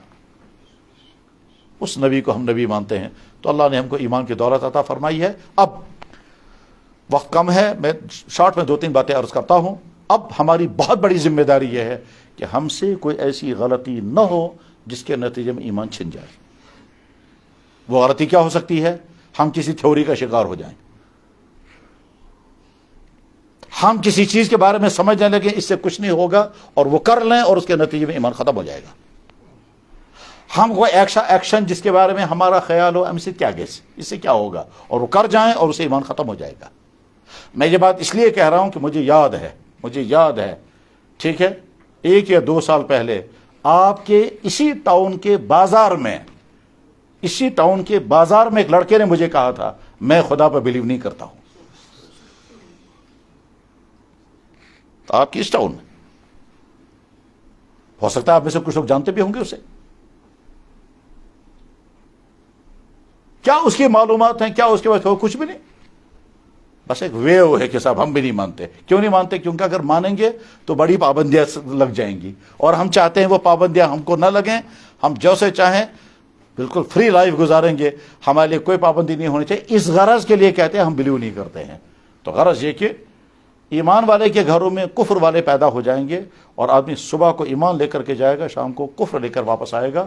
اللہ کے نبی یہ بھی فرمایا ہے یصبح الرجل مؤمنا ویمسی کافرا، صبح کو ایک آدمی مومن ہوگا، شام کو کافر ہو چکا ہوگا. تو لہٰذا اچھی طرح سے ہر ایمان کو سمجھنا چاہیے کہ کہیں ایسا نہ ہو میرا ایمان مجھ سے چھن جائے کسی بیوقوفی کی وجہ سے، کسی تھیوری کی وجہ سے، کسی ڈسکشن کی وجہ سے، کسی غلط فہمی کی وجہ سے، کسی کنفیوژن کی وجہ سے، یا کسی آرڈر کی وجہ سے، یا کسی وجہ سے، یا کسی پریشر کی وجہ سے، یا کسی لالچ کی وجہ سے جو بھی چیزیں ہیں. قرآن میں بھی اللہ تعالیٰ نے کئی جگہ صاف صاف کہا وَدَّ كَثِيرٌ مِّنْ أَهْلِ الْكِتَابِ لَوْ يَرُدُّونَكُم مِّن بَعْدِ إِيمَانِكُم، بہت سارے لوگ چاہتے ہیں تم سے تمہارا ایمان چھن جائے. اس میں لوگوں کو غلط فہمیاں بھی ہوتی ہیں. کیا؟ بہت سارے لوگ سمجھتے ہیں یہ کرنے سے کیا ہوگا، ہم سے کیا کیسے، یہ کرنے سے کیا ہوگا، اس سے کیا ہوگا. یہ جو کیا ہوگا ہے نا، یہ خود ہی فیصلہ کرنا بہت بڑی حماقت ہے. کیوں؟ جناب والا آپ کسی فیلڈ میں بہت آگے ہوں، آپ اپنے فیلڈ میں آگے ہیں، ٹھیک ہے، یہ آپ کا فیلڈ نہیں ہے. میڈیکل کے فیلڈ میں کوئی آدمی ٹانگ نہیں بڑھاتا ہے یہ کہہ کر کہ اس سے کیا ہوگا. یہ تو کیا ہوگا کس سے، یہ تو میڈیکل والے بتائیں گے، ڈاکٹر بتائے گا کس دوائی سے کیا ہوگا. ہم اگر کتنے ہی اپنے فیلڈ میں آگے ہوں ٹھیک ہے، لیکن ہم کہیں گے صاحب میڈیکل ہمارا فیلڈ نہیں ہے. قانون کی دنیا میں قانون کے ماہر کی بات، میڈیکل کی دنیا میں میڈیکل کے ماہر کی بات، ٹھیک ہے، ہر فیلڈ میں اپنے ماہر کی بات. تو ہم اسلام کے بارے میں خود ہی کیوں فیصلہ کرنے لگتے ہیں کہ صاحب اس سے کیا ہوگا. میں صاحب سے کیسے کی آئی تھنک کا فیصلہ میں سمجھتا ہوں کچھ نہیں ہوگا، یا آپ کے سمجھنے سے کیا ہوگا. انسان کیوں کہ میں سمجھتا ہوں. انسان کو سیدھے کہنا چاہیے کہ صاحب یہ اسلام کا کیس ہے، اسلام سے پوچھیں گے اسلام اس بارے میں کیا کہتا ہے. یہ میڈیکل کا کیس ہے، میڈیکل والوں سے پوچھیں گے اس بارے میں کیا جو جس فیلڈ کا ماہر ہوتا ہے اسی سے پوچھتے ہیں اس کا ماہر. انسان کسی ایک فیلڈ کا ماہر ہوتا ہے تو دوسرے فیلڈ میں کبھی دخل نہیں دیتا ہے. آج کا زمانہ تو علم کا زمانہ ہے. اگر کوئی آدمی سائنس کا بہت آگے کا ٹاپ کا انسان کا ہوگا، ساتھ میں کہے گا صاحب میتھ میرا سبجیکٹ نہیں ہے، میتھ والوں سے پوچھیے. اگر کوئی جغرافیہ کا ماہر ہوگا اور اسے ہم ہسٹری کا سوال کریں گے تو کہیں گے ہسٹری ڈپارٹمنٹ وہ ہے، یہاں جغرافیہ ہے. حتیٰ کہ اب تو سائنس کے بھی شعبے ہیں کہ صاحب کیمسٹری والے سے پوچھتے ہیں، کہنے لگے صاحب یہ کیمسٹری بایو کیمسٹری والوں سے پوچھو. اس میں بھی الگ حصے کر دیے. میڈیکل کی دنیا میں کہتے ہیں جناب آپ بہت بڑے ڈاکٹر ہیں، میرے ہارٹ کا مسئلہ ہے. وہ کہے گا صاحب میں آئی اسپیشلسٹ ہوں، ہارٹ والے کے پاس جائیے آپ. اب ہارٹ والے کے پاس جاتے ہیں، میں واریا کشن دبن زکو سکن والے کے پاس جائیے آپ. ٹھیک ہے، تو اسلامی کے بارے میں ہم کیوں کہیں گے صاحب میں فیصلہ کروں گا کس چیز سے کیا ہوگا؟ نہیں، اس غلط فہمی میں نہیں رہنا چاہیے کہ میں سمجھتا ہوں یہ کرنے سے کچھ نہیں ہوگا لہذا کر لوں گا، اور کر لیں گے تو سمجھ جائیے کہ ہم نے گویا زہر پی لیا. اگر کوئی انسان دھوکہ کھا جائے، لکوڈ کا دھوکہ، اگر کوئی انسان لکوڈ کا دھوکہ کھائے، کیا پانی بھی لکوڈ، جوس بھی لکوڈ، دودھ بھی لکوڈ اور کولڈ ڈرنک بھی لکوڈ، یہ سارے لکوڈ ہم نے کھائے، لہذا ایک اور لکوڈ ہے اس کا نام ہے تیزاب. چلو ایک گلاس نہ صحیح ایک چمچہ ہی پی کے دیکھ لیں تو خود ہی سمجھ میں آ جائے گا آپ کہاں پہنچ جائیں گے.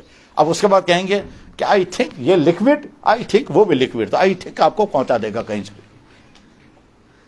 یہ سمجھنے کی چیز ہے. تو میرے بھائی خود ہی فیصلے نہیں کرنے ہیں کہ کس ایکشن سے کیا ہوگا اور کیا نہیں ہوگا. کہیں ایسا نہ ہو، اللہ بچائے کہ صبح کو نکلے تھے ایمان کی حالت میں اور شام کو واپس آئے تو ایمان چھن چکا ہوگا، اور اس میں مزید المیہ یہ ہے کہ آدمی کو پتہ بھی نہیں ہوتا. قرآن کریم اللہ تعالیٰ کہتے ہیں وَمِنَ النَّاسِ مَن يَقُولُ آمَنَّا بِاللَّهِ وَبِالْيَوْمِ الْآخِرِ وَمَا هُمْ بِمُؤْمِنِينَ. بہت سارے لوگ وہ ہیں جو سمجھتے ہیں کہ ہم ایمان والے ہیں مگر ایمان کے پاس بچا نہیں ہے، ایمان ختم ہو چکا ہے. بس اس بارے میں مجھے جو کچھ کہنا تھا وہ ختم. ابھی اور بہت ساری باتیں کریں لیکن اس ٹاپک کو میں ختم کرتا ہوں. اب اگلے ٹاپک کی بات چند منٹ میں عرض کرتا ہوں. میرے بھائیو، آپ میں سے جو اس وقت جوانی کی زندگی گزار رہے ہیں، آپ چاہے ٹین ایجر ہوں یا 20 سال سے آگے 25 سال تک، یعنی مان لیجئے میرڈ ہونے سے پہلے آپ کی جو حالت ہے، اس حالت کو براہ راست میں آپ سے عرض کرنا چاہوں گا کہ آپ اچھی طرح سے غور سے سنیں. اللہ نے آپ کو 3 بڑی نعمتیں عطا کی ہیں، کم سے کم 3 بڑی نعمتیں آپ کو اللہ نے عطا کی ہیں، کم سے کم. نعمتیں بہت ہیں، اور قرآن میں بھی اللہ تعالیٰ کہتے ہیں تو میری نعمتوں کو شمار نہیں کر سکو گے. واقعتاً یہ صحیح ہے کہ بندہ اللہ کی نعمتیں شمار نہیں کر سکتا. اس کی ایک بڑی وجہ یہ ہے کہ بہت نعمتیں ایسی ہیں جن کے نعمت ہونے کا انسان کو اندازہ ہی نہیں ہے، خیال ہی نہیں آتا یہ کوئی نعمت ہے، لہذا شمار بھی نہیں کرے گا. بس مان لیجئے ہم میں سے شاید 1% مشکل سے ایسے ہوں گے جو یہ سمجھتے ہوں گے کہ منہ کے اندر جو تھوک پیدا ہوتا ہے یہ بہت بڑی نعمت ہے. نہیں سمجھتے. ٹھیک، لیکن یہ تھوک بہت بڑی نعمت ہے، اور اس کے لیے اللہ نے پورا سسٹم کھڑا کیا ہے. منہ کے اندر 6 جگہ گلینڈز ہیں اور میں سے پانی نکلتا ہے، اس کی وجہ سے منہ اندر سے تر رہتا ہے. اگر تھوک پیدا ہونے کا سسٹم بند ہو جائے گا تو نیند بھی ختم، لقمہ نیچے نہیں اترے گا. لقمہ جب منہ میں ڈالیں گے منہ خشک ہوگا، جب منہ خشک ہوگا تو لقمہ جب چبائے گا تیار ہوگا، نیچے اترے گا ہی نہیں. وہ اس کو جو ہے وہ پانی ملا کر کے، تھوک ملا کر کے وہ جو ہے وہ پشر بن جاتا ہے. اس کے بعد ہم نیچے اس کو اتارتے ہیں. چلیے صاحب نیچے اتارتے ہیں، لیکن نیچے اتارتے ہوئے میں ایک اور چیز آپ کو سمجھاتا ہوں جو میڈیکل والے بتا سکتے ہیں، بشرطے کہ میڈیکل والے بہت گہرائی کے ساتھ انیٹمی پڑھیں گے اور تب سمجھا سکیں گے. وہ یہ بات میں سمجھاتا ہوں. جب ہم لوگ کھانا کھاتے ہیں تو چباتے ہیں لقمہ. ٹھیک ہے، لقمہ چبانے کے لیے پورا ایک مشین کام کر رہی ہے. ہاتھ نے لقمہ اٹھایا، توڑا، اس کے لیے آنکھ یہ ہے یہ سسٹم. اگر یہ سسٹم نہیں ہوتا تو لقمہ ٹوٹے گا ہی نہیں. اگر یہ اتنا ایسے تو ہم کو تو مسئلہ تھا جیسے بیلچے کی طرح. تو اب یوں تو اس کے بعد ہم لقمہ اٹھاتے ہیں، منہ میں ڈالتے ہیں. اس کے بعد دانتوں نے کرشنگ کا کام شروع کیا، زبان اس کو گھمانے لگے گی اور منہ کے چاروں طرف سے پانی اس کو ملتا رہے گا. تو پانی مل رہا ہے، تھوک، لعاب، دانت اس کو چبا رہے ہیں، اور چباتے ہوئے زبان اس کو گھما رہی ہے، اور گھماتے گھماتے سارا لقمہ چبایا جا رہا ہے. اس کے بعد لقمہ تیار ہو گیا، اب اس کو نیچے اتارنا ہے. بس یہاں تک تو آپ سمجھ جائیں گے, یہاں سے آگے نہیں سمجھ سکیں گے. وہ یہ ہے کہ نیچے اتارنے کے لیے حلق کے اندر ایک جھٹکا لگتا ہے تب وہ نیچے اترتا ہے, جھٹکا نہیں لگے گا تو لقمہ نیچے نہیں اترے گا. وہ یہ جو کہتے ہیں, یہ جو کرتے ہیں ہم, کتنوں نے آج تک شکر پڑھا اس کا؟ جب پتہ ہی نہیں تو شکر کیسے پڑھیں گے؟ جب پتہ ہی نہیں تو شکر کیسے پڑھیں گے؟ یہ جو جھٹکا, یہ آپ منہ میں کر کے دیکھنا, منہ میں پانی رکھیں, یہ یہی ہے, جب تک آپ نہیں کریں گے, جب کریں گے اس کے بعد پانی نیچے جائے گا. اور یہ اللہ نے جانوروں کے اندر بھی رکھا ہے. گھر میں گائے ہوگی, دیکھنا جب وہ پانی پی گی تو یہاں ڈک ڈک ہوگا. یہ جو نیچے سے جھٹکے لگتے ہیں, یہ جھٹکا لگنا اللہ کے پورا سسٹم ہے. اور یہ جھٹکا لگنے کا سسٹم کیسے ہے وہ انیٹمی میں جا کر تم کو پتا چلے گا اگر تم پڑھو گے. انیٹمی میرا سبجیکٹ نہیں ہے, میڈیکل میرا سبجیکٹ نہیں ہے, لیکن جو کچھ ہم نے پڑھا اس بارے میں اس لیے کہ اللہ کی قدرتوں کو سمجھیں. اللہ کی قدرت, کیونکہ اللہ فرماتے ہیں اپنا تفکروا فی انفسکم, تو چھو نا پنس جسم پہنچا, تم اپنے جسم کو نہیں دیکھتے میں نے کیا کیا تمہارے جسم میں رکھا ہے اور کیسے بھی سسٹم چلا. تو آپ رات کے اندھیرے میں سوئے تھے, بڑی مزے کی نیند تھی, اور نیند میں آپ کو مچھر نے آ کر کاٹا, آپ کو نہیں معلوم ہے مچھر کہاں ہے, نہ آپ نے اس کی آواز سنی, ٹھیک ہے, مچھر نے کاٹا ڈیکس پیٹ, گردن میں, پاؤں پر کاٹا. باڈی کے اندر کمیونیکیشن سسٹم کام کر رہا ہے, دماغ کو سگنل چلا گیا کہ ایک دشمن نے حملہ کیا ہے, ٹھیک ہے. آپ سو رہے ہیں, دماغ نے چیک کیا یہ کہاں پر ہے, نیند میں ہی, گردن پر ہے کہ ڈیکس پیٹ ہے کہ یہاں ہے کہ یہاں ہے. دماغ نے اچھی طرح ٹیسٹ کیا کہاں ہے یہ. اس کے بعد دماغ آرڈر کرتا ہے ہاتھ کو, اور ہاتھ کے پاس ہتھیار موجود ہے ناخن, یہ ٹھیک اسی جگہ پہنچ کر کے یہ کٹ جاتا ہے. پھر کس مویشیوں پر کاٹنا, بہت اچھا. یہ اللہ کا, تو گویا ہماری باڈی میں نظام کام کر رہا ہے, کمیونیکیشن کام, یہی اللہ. اللہ تعالیٰ قرآن میں کریم میں کہتے ہیں وفی انفسکم افلا تبصرون, تمہارے جسموں میں میری قدرت کی نشانیاں ہیں. ایک دفعہ ایک لڑکا میرے پاس آیا, وہ نئی شادی ہوئی تھی, تو وہ بیچارہ کچھ ادھر ادھر ہو گیا تھا. تو میں نے کہا دیکھو تمہاری نئی شادی ہوئی ہے, اور شادی کی ابتدائی دنوں میں بڑی خوشیوں کی زندگی ہوتی ہے, ہوتی بھی چاہیے, اور جتنی زیادہ خوشیاں اللہ نصیب کرے بہت مبارک. تو میں نے کہا دیکھو تم شادی کی پرائیویٹ لائف میں جو مزے اٹھا رہے ہو, اس مزے اٹھانے کے لیے اگر اللہ تعالیٰ ایک چیز بھی ختم کر دے تو کیا کرو گے تم؟ کہنے لگا مثلاً. میں نے کہا مثلاً فرض کیجئے تمہارا پرائیویٹ پارٹ اگر سخت ہونا چھوڑ دے گا, اور وہ اللہ نے ایک سسٹم رکھا ہے جس کی وجہ سے وہ اچانک سخت ہو جاتا ہے, اگر وہ سخت نہیں ہوگا تم کیا کرو گے؟ سوچنے لگا, کہتے ہیں ہاں یہ تو صحیح ہے. میں نے کہا بس وہی ہے اللہ جس نے یہ نظام بنایا. کہنے لگے جی میں نے مان لیا اللہ ہے, اتنے بھی مان لیا, صحیح ہے. ایک دفعہ کشمیر, وہاں مدراس سے مجھے لڑکے نے فون کیا, کہنے لگے ہم چنئی میں ہیں. میں نے کہا ٹھیک ہے, کہاں کے ہو؟ کہنے لگے جی کشمیری ہے. میں نے کہا ٹھیک ہے, کیا بات ہے؟ کہنے لگے یہاں ایک لڑکا کشمیری ہے, وہ کہتا ہے بس خدا مانا. میں نے کہا کہاں ہے وہ؟ کہنے لگے یہی ہے. میں نے کہا دے دو. اس نے لیا فون. میں نے کہا دیکھو تم مدراس میں ہو, تامل ناڈو میں چاروں طرف سے کوکونٹ کے درخت ہوتے ہیں, چاروں طرف جدھر دیکھو گے آپ کوکونٹ کے درخت لمبے لمبے, جیسے کشمیر میں فرس, جدھر دیکھو گے فرس, ایسے ہی وہاں مدراس میں جدھر آپ نظر ڈالیں گے کوکونٹ, لمبے درخت سیدھے, اور اوپر سے پتے, اور پھر وہ گولے. میں نے کہا نظر آ رہے ہیں درخت؟ کہنے لگا جی ہاں وہ تو ہیں وہاں, میں بھی رہا ہوں مدراس میں, بنگلور وغیرہ ساؤتھ انڈیا میں. میں نے کہا دیکھو اس کے اوپر جو گولا ہے, اس گولے کے اندر بڑا مزیدار پانی ہوتا ہے. کہ جی ہاں ہوتا ہے. میں نے کہا دیکھو یہ مزیدار پانی اندر کہاں سے آیا؟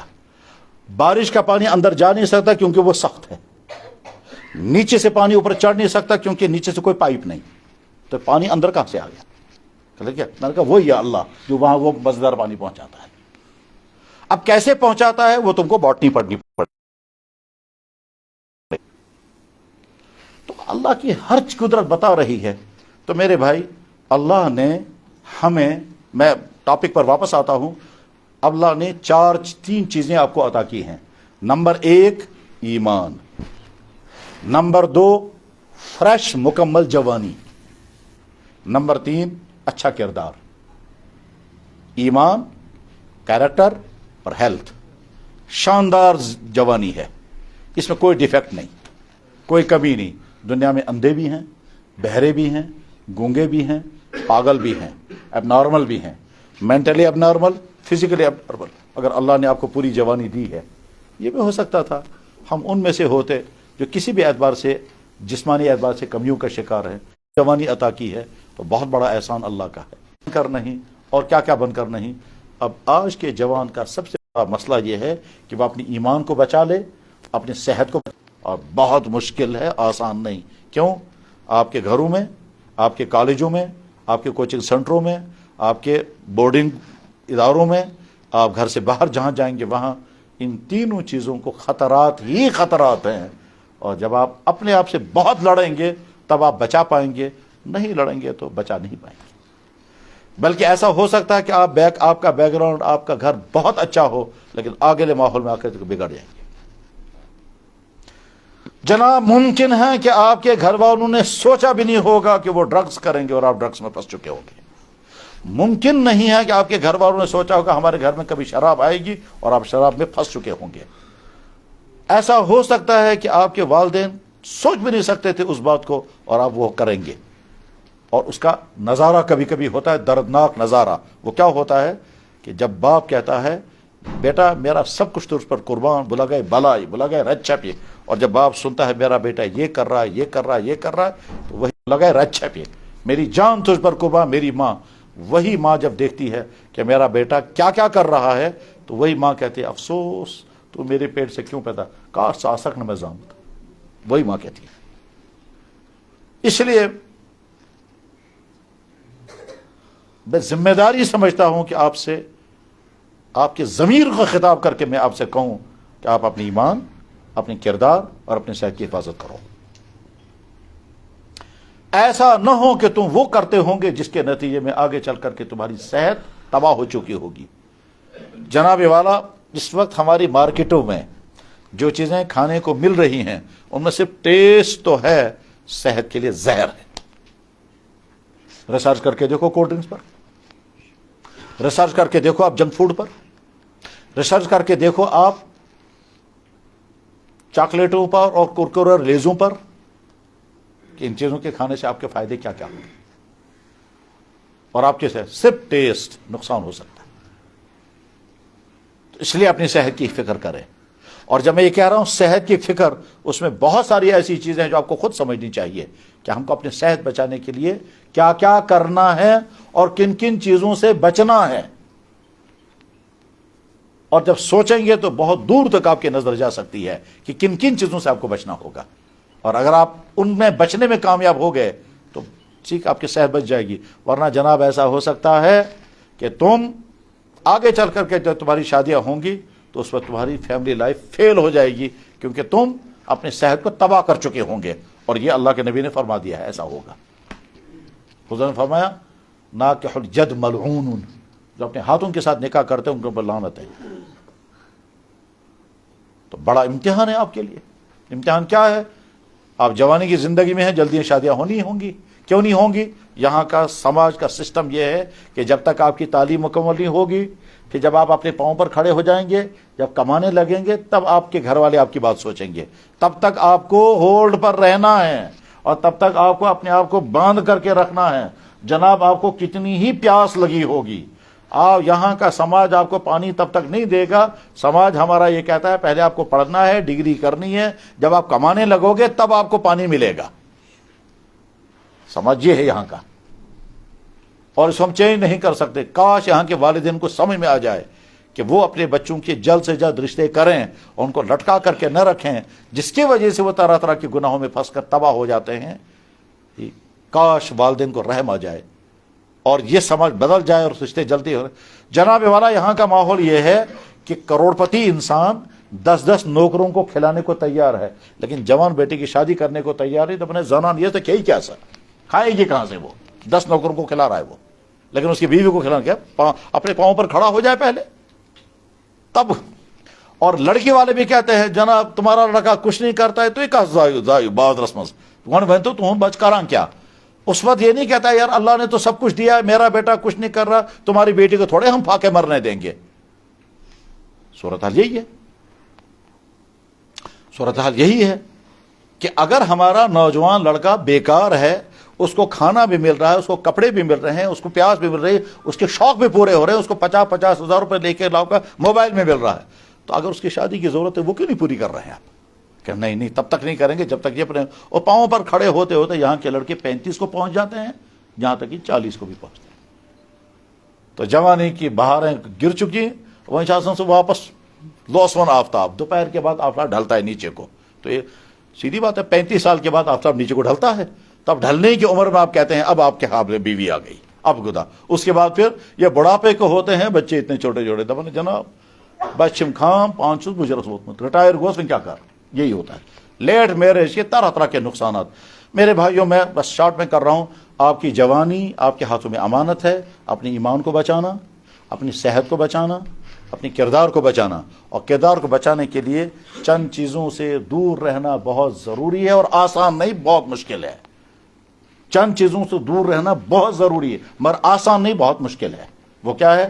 آپ کو مزہ آئے گا ڈانس دیکھنے میں, آپ کو مزہ آئے گا میوزک سننے میں, آپ کو مزہ آئے گا سیکچول سین دیکھنے میں, آپ کو مزہ آئے گا سیکچول باتیں کرنے میں, آپ کو مزہ آئے گا اللہ بچائے ڈرگس کی طرف پھنس گئے ایسے دوستوں کے ساتھ اٹھنے بیٹھنے میں, اور آپ کو مزہ آئے گا کسی کا پیچھا کرنے میں, بلکہ آپ کو مزہ آئے گا یہ کہنے میں کسی کا عاشق ہوں, میں کسی کا معشوق ہوں.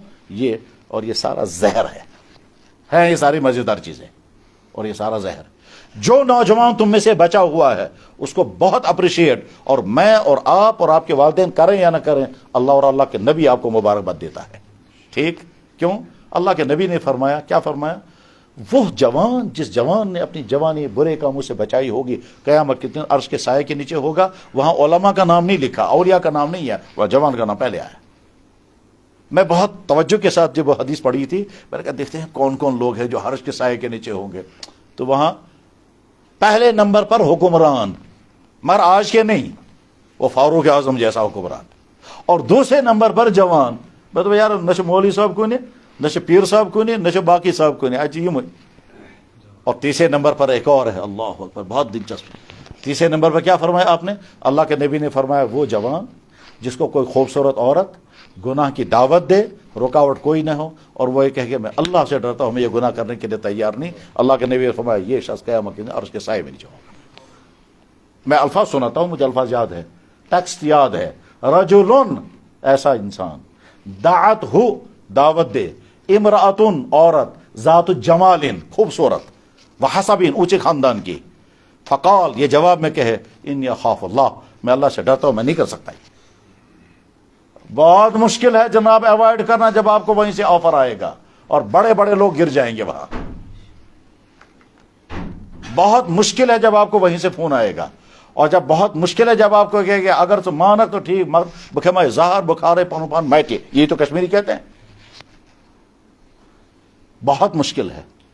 اگر آپ بچے ہوئے ہیں تو بہت مبارک, اور اگر بچے ہوئے نہیں تو مایوس نہ ہوں, آج یہ توبہ کر لیں, یا اللہ میں نے بالا ماری سب کو. اور اللہ کے نبی کیا فرماتے ہیں, 100 بوڑھوں کے توبہ کرنے پر اللہ کو اتنی خوشی نہیں ہوتی جتنی ایک جوان کے توبہ کرنے پر. آپ بہت بڑا میڈل لے سکتے ہو. میرے نوجوان بھائیوں, آپ کو اگلی زندگی بڑی لمبی زندگی ہے. یہ کمپٹیشن کا زمانہ ہے, مقابلوں کا زمانہ ہے, اور معیار کے ساتھ زندگی گزارنے کا زمانہ ہے. اور اس کے لیے آپ کو بڑی تیاریاں کرنی ہیں. ان بڑی تیاریوں میں اپنا دین بھی بچانا ہے, اپنا ایمان, اپنا کردار, اپنی صحت, اور پھر اگلی زندگی آپ گزاریں گے. اس اگلی زندگی میں آپ کو روزگار بھی چاہیے, آپ کی شادیاں بھی ہونی چاہیے. یہ دونوں چیزیں ہیں ہوں, مگر ایمان نہ ہو, کردار نہ ہو, تو آپ کیا کہیں گے صاحب بڑی لگژری لائف ہے مگر بد کردار ہے, ایمان سے محروم ہے, مجرم ہے, اور کرپٹ انسان, اور کیا کیا ہے. اور اس کے مقابلے میں اگر آپ کامیاب, آپ کہیں گے بہت مشکل ہے. نہیں, مشکل نہیں ہے. اسی کشمیر کے ایسے جوان بھی ہیں جن جوانوں کے حالات سن کر آدمی حیران ہوتا ہے, یار ایسے بھی ہیں جوان. اور اسی کشمیر میں ایسے جوان بھی ہیں جن کے تباہ حال سن کر کے آدمی سوچتا ہے کیا ہو گیا. دونوں قسم کے جوانوں کی کہانیاں سامنے ہیں. اسی کشمیر کا ایک جوان ہے, میں جانتا ہوں اسے, مجھ سے بہت دفعہ ملے, میں ان کے گھر بھی گیا. وہ اس وقت ہالینڈ میں ہے, ٹھیک, اور عام نہیں, اعلیٰ درجے کا سائنٹسٹ, مکمل نمازی, ایمسٹرڈم میں رہ کر کے داڑھی رکھتا ہے. اور ابھی جب مجھے 2 ہفتے پہلے ملے تو کہنے لگا یہ جملہ اس کا تھا، الحمدللہ رب العالمین، پچھلے 1 سال سے میرا تہجد نہیں چھوٹا ہے۔ میں نے کہا یا اللہ یار تجھے کہا تھی ایمسٹرڈم میں نے کہا یار مجھے شک کیسے ہے؟ کہنے لگا ہاں ایسا ہی کہ میں تہجد پڑھتا ہوں، فجر کی نماز پڑھتا ہوں، پھر سوتا ہوں اور 10 بجے پھر آفس جاتا ہوں۔ میں نے کہا وہاں کی صورتحال؟ کہنے لگا پانی مہنگا ہے، شراب سستی ہے، ٹھیک، اور کہنے لگا گناہ بالکل آسان ہے، جب چاہیں ہم جہاں چاہیں جیسے، بلکہ کرنا نہیں ہے، وہیں سے آفر آتا ہے۔ ایمسٹرڈم وہ شہر ہے جہاں شام کو کارڈ لے کر کے لڑکیاں کھڑی ہوتی ہے اور کہتی ہے کون ہمارے ساتھ رات کو آئے گا، پیمنٹ ہم خود ہی کریں گے۔ اس شہر میں ہے کشمیر کا نوجوان، ٹھیک ہے، گناہوں سے پاک صاف۔ تو آپ کیوں مایوس ہوں گے؟ بس مجھے جو باتیں اس وقت عرض کرنی تھی، ٹائم کم ہے، شاید میں وہ باتیں عرض کر سکا، اور بھی بہت ساری ضروری باتیں تھیں، مگر اب کیونکہ دوسرا اہم پروگرام ہے اس لیے میں اپنی مختصر سی گفتگو کو اس پر ختم کرتا ہوں، کیا کہ اللہ کے نبی علیہ السلام نے بڑے غم کے ساتھ فرمایا تھا، لوگوں اس وقت تمہارا کیا بنے گا جب تمہارے جوان بگڑ جائیں گے۔ تو صحابہ کو بہت تعجب ہوا، ہمارے جوان کیسے بگڑیں گے؟ اللہ کے نبی فرمایا ہاں ایسا ہوگا، کیونکہ ماحول اسی قسم کا ہوگا۔ تو آپ عہد کرو انشاءاللہ ہم اپنی ایمان، اپنے کردار، اپنی صحت کی حفاظت کریں گے، اور اس حفاظت کرنے کو ہم اپنا چیلنج بنائیں گے کہ ہم چیلنج کیا ہے میرا، کہ جس دن میری شادی ہوگی میں فخر کے ساتھ کہوں گا میں بالکل پاک صاف، میں فخر کے ساتھ کہوں گا میں مومن، میں فخر کے ساتھ کہوں گا میں محمد رسول اللہ کا۔ اور آپ ایک چیز اپنا موضوع بناؤ، دنیا میں اسلام کے خلاف جو بولنے والے ہیں، جو لکھنے والے ہیں، آپ اپنا ایشو بناؤ کہ ہم ان کا جواب دیں گے۔ اس کا نتیجہ کیا ہوگا؟ آپ اسلام کو پڑھیں گے، اور جب پڑھنے لگیں گے تو آپ کو خود آپ اسلام کی طرف سے نمائندہ بنو گے۔ سوشل میڈیا چلا رہے ہیں آپ، بہت اچھا، تو چلاؤ نا سوشل میڈیا ان لوگوں کے خلاف جو اسلام پر اعتراضات کرتے، جواب دو۔ اب آپ کے پاس جواب معلوم نہیں ہے تو آپ ڈھونڈیں گے جواب، پوچھیں گے ایک سے دوسرے سے۔ کتنے نوجوان لڑکے مجھ سے سوالات پوچھتے رہتے ہیں اور جواب دیتے ہیں۔ ابھی چند دنوں پہلے لڑکے نے مجھے فون کیا، کرشن نگر کا لڑکا ہے اور چندی گڑھ میں ہے، کہنے لگے جی میرے ساتھ کرسچن ہے، ٹھیک، اور وہ یہ سوال کرتا ہے، یہ سوال کرتا ہے، یہ سوال کرتا ہے، مجھے جواب بتائیے۔ میں نے کہا ابھی میں آدھے گھنٹے بعد تم کو جواب بتاؤں گا۔ آدھے گھنٹے بعد میں نے جب اسے جواب بتایا اور اس کے بعد اس کو سنایا اس نے سارے جوابات، اس نے کہا یار مجھے لگتا ہے تمہارا دین سچا دین ہے۔ یہ لڑکا یہ کہہ رہا تھا مجھے جواب ہی معلوم نہیں، اور جب جواب اس کو جب سنایا، اس کو جواب جو ہی مل گیا تو کہنے لگا لگتا ہے آپ کا دین سچا ہے، میں سوچوں گا۔ یہ لڑکا مجھے فوراً فون کر کہتا ہے ایم ایس گور سرنڈر، اور وہ کرسچن تھا آگے سے۔ تو آپ ڈھونڈیں گے جوابات، اور جوابات ڈھونڈ کر کے آپ کو خوشی ہوگی مجھے جواب ملا، آپ جب اگلے کو بتائیں گے۔ اور آج کا ذہن جو ہے وہ اوپن ذہن ہے، ٹھیک، آرگیو کریں اچھی طرح سے، ریزن پیش کریں، سمجھائیں لوگوں کو، لاجک پیش کریں اور پوچھیں لوگوں سے، تو آپ اسلام کے نمائندہ بن کر کے اس فیلڈ میں کام کر رہے ہیں جس فیلڈ میں نہیں ہوں، جس فیلڈ میں آپ جس دوسرے علماء نہیں، اس فیلڈ میں آپ جا کر کام کریں۔ اللہ آپ کی جوانی کو آپ کے گھر والوں کے لیے نہیں پوری ملت کے لیے سرمایہ بنائے۔ وآخر دعوانا ان الحمدللہ رب العالمین برحمتک یا ارحم الراحمین۔ یہاں کے